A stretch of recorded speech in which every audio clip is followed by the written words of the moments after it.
Pride and Prejudice. Chapter 7. Mr. Bennet's property consisted almost entirely in an estate of 2,000 a year, which, unfortunately for his daughters, was entailed, in default of heirs male, on a distant relation. And their mother's fortune, though ample for her situation in life, could but ill supply the deficiency of his. Her father had been an attorney in Meryton, and had left her £4,000. She had a sister married to a Mr. Phillips, who had been a clerk to their father and succeeded him in the business, and a brother settled in London in a respectable line of trade.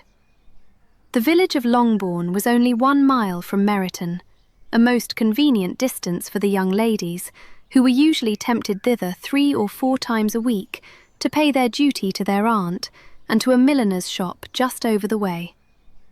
The 2 youngest of the family, Catherine and Lydia, were particularly frequent in these attentions. Their minds were more vacant than their sisters', and when nothing better offered, a walk to Meryton was necessary to amuse their morning hours and furnish conversation for the evening. And, however bare of news the country in general might be, they always contrived to learn some from their aunt.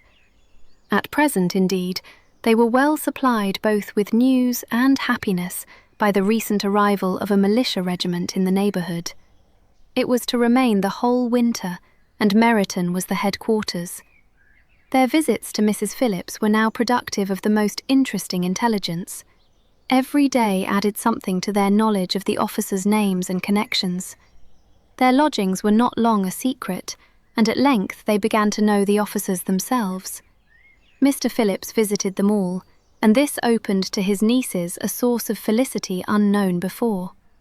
They could talk of nothing but officers, and Mr. Bingley's large fortune, the mention of which gave animation to their mother, was worthless in their eyes when opposed to the regimentals of an ensign.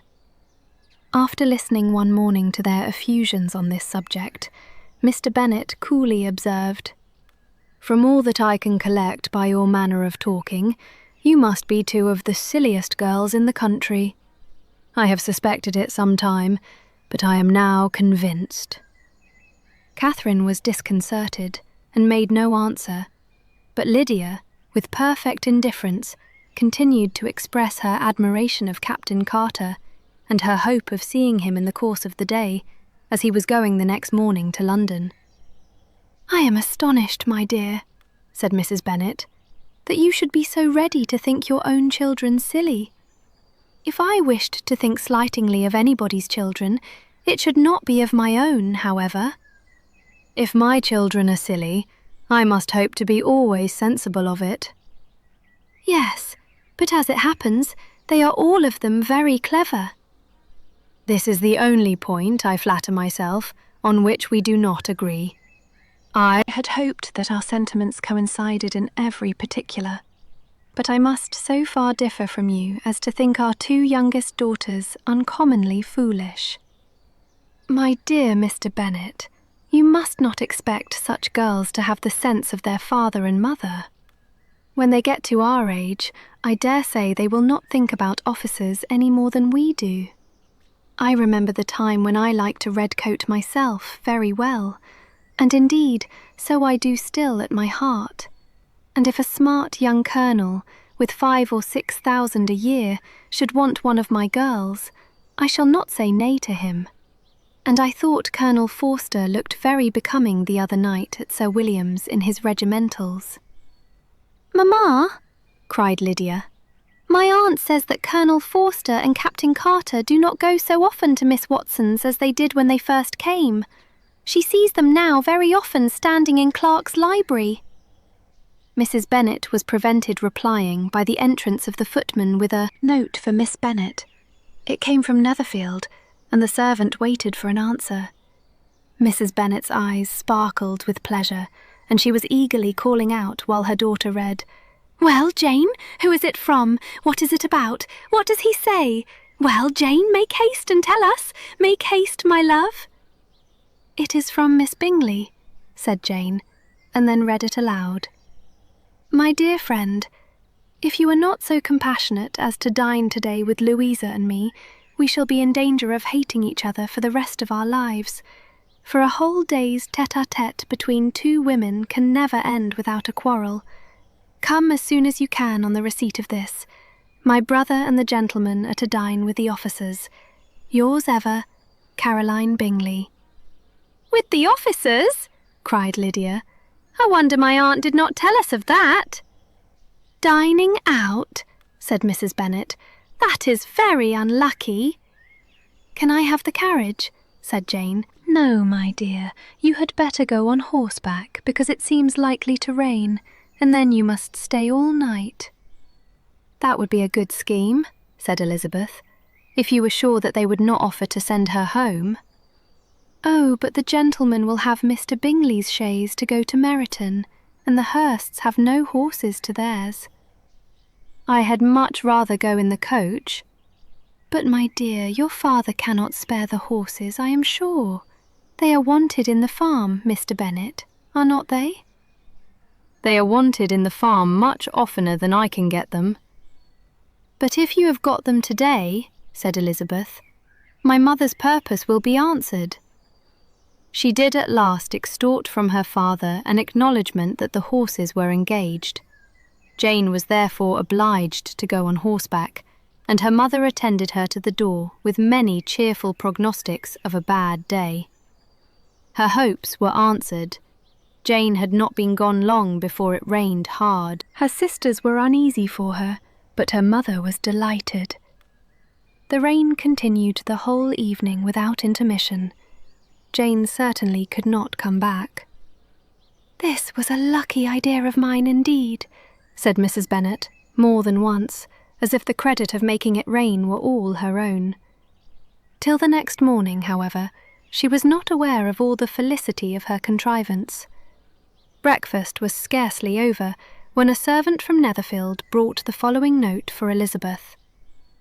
My dearest Lizzie, I find myself very unwell this morning, which, I suppose, is to be imputed to my getting wet through yesterday. My kind friends will not hear of my returning home till I am better. They insist also on my seeing Mr. Jones. Therefore do not be alarmed if you should hear of his having been to me, and, excepting a sore throat and a headache, there is not much the matter with me. Yours, etc. Well, my dear, said Mr. Bennet, when Elizabeth had read the note aloud. If your daughter should have a dangerous fit of illness, if she should die, it would be a comfort to know that it was all in pursuit of Mr. Bingley, and under your orders. Oh, I am not at all afraid of her dying. People do not die of little trifling colds. She will be taken good care of. As long as she stays there, it is all very well. I would go and see her if I could have the carriage. Elizabeth, feeling really anxious, determined to go to her, though the carriage was not to be had, and as she was no horsewoman, walking was her only alternative. She declared her resolution. How can you be so silly, cried her mother, as to think of such a thing in all this dirt? You will not be fit to be seen when you get there. I shall be very fit to see Jane, which is all I want. Is this a hint to me, Lizzie, said her father, to send for the horses? No, indeed. I do not wish to avoid the walk. The distance is nothing when one has a motive, only 3 miles. I shall be back by dinner. I admire the activity of your benevolence, observed Mary, but every impulse of feeling should be guided by reason, and, in my opinion, exertion should always be in proportion to what is required. We will go as far as Meryton with you, said Catherine and Lydia. Elizabeth accepted their company, and the 3 young ladies set off together. If we make haste, said Lydia as they walked along, perhaps we may see something of Captain Carter before he goes. In Meryton they parted.